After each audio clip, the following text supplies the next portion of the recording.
Babe, tora hembe dzako ugare naJerman. Tora hembe, babe. Kamanzira mama wangu ashandira zvikandiwa dambura. Kasvikandiwa dambura mama. Ndaenda kuwanisa hii mari yekuchipatara but izvozvi ndakafunga kuti Mishi ndimbomudzosera kuchikoro. Muri kuona zvaari kuita. Saka mari pari zvino. Vasikana tsvakana shoma zvayo kana kundikweretera kumasawira.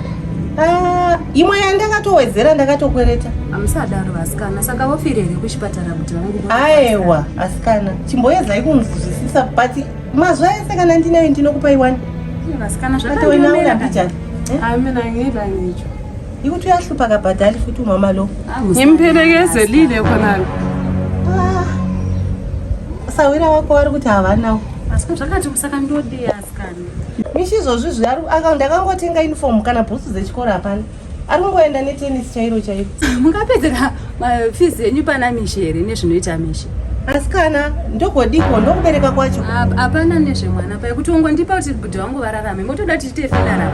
Posiya ndimbosesekedze tione kuti Mishi wacho achinje here akadzokera kuchikoro. Asikana pai hapatorina mwana pai ndodhomu chaiyo iye. Motosasa musina sendi muri kuemaendesa Mishi kuchikoro. Hapana ndopasina ndodeme chairo riya. Tigoita sei asikana ndomurigari mupenyu.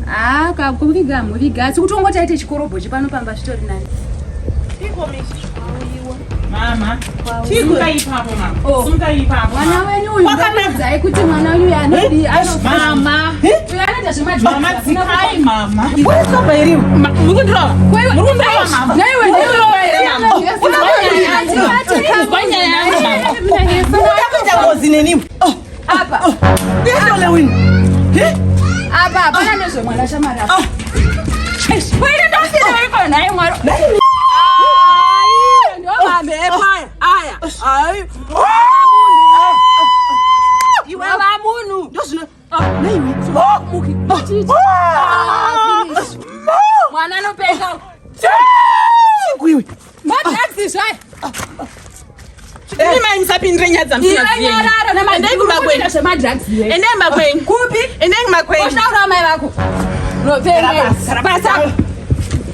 Kuita zvemadhaxi pano. Usaranda Rose.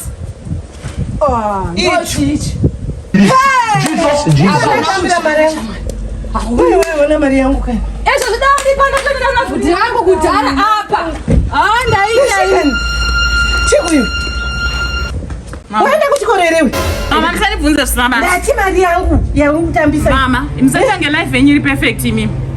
Dedi vangu kuti vazorova kuSouth Africa chichaita kuti vasadzoka vachitichengeta. Mama vaita semama. Mama zvinondishungurudza. Mama zvinondishungurudza. Mama munondishungurudza. Ndisiye mama. Sana ine mama. Zvekundichengeta matadza mama. Mumakoresa ndakuchengeta ndokutenda kwacho here? Ndifungireko. Kutora zvinhu zvangu zvese kunotengesa izvozvi zvimafoni ese atakura. Anoti ndirarame upenyu hwakaita sei? Mishi chaiyo kuita madrugs. Mishi wangu chaiyo kuita madrugs. Asi zvauya ari zviya. Kuti nkhuleke mina nkosi. Ngikhanisana ngaphi mina nkosi yami. Ngikhanisana ngaphi vantu vomntazami mina ngikhanisana ngaphi? Mwari ari kudenga munoziziva nyaya dzangu munoziziva kubva nekare. Tarisire kamwana kangu kaMishi Jehovha. Kubvira kare muchimubvudza. Mondiregerera here nguva ino panguva yandiri kutarira pane ziso rangu here Mwari? Ndikuedza kugadzirisa upenyu hwake Mwari wangu ndinochema nenyenye yangu Mishi. Angadai ari madrugs Jehovha ndakumbirisa. Mwari wangu munzwengesei ndachema kwamuri. Mama vuraya.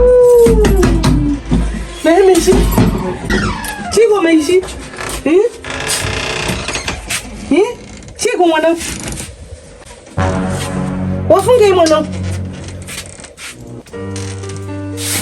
Uda kuendepiwe? Nezvakapotsa dzakuwira nezuva chaiyo uri kuda kuendepiko? Mama ndisiyei mama. Unofira musango kani Mishi? Chiko. Mishi usadaro kani mwanangu. Mishika zvawafunga iwewe. Uchandifunga chete. Uchandifunga chete iwewe. Mama, ndisiye. Let me live my life. Let me be aunoziva kanza. Let me live my life, mama. Ndisiye. Pana baba na life panapa. Nayi Mishi. Uchandifunga chete.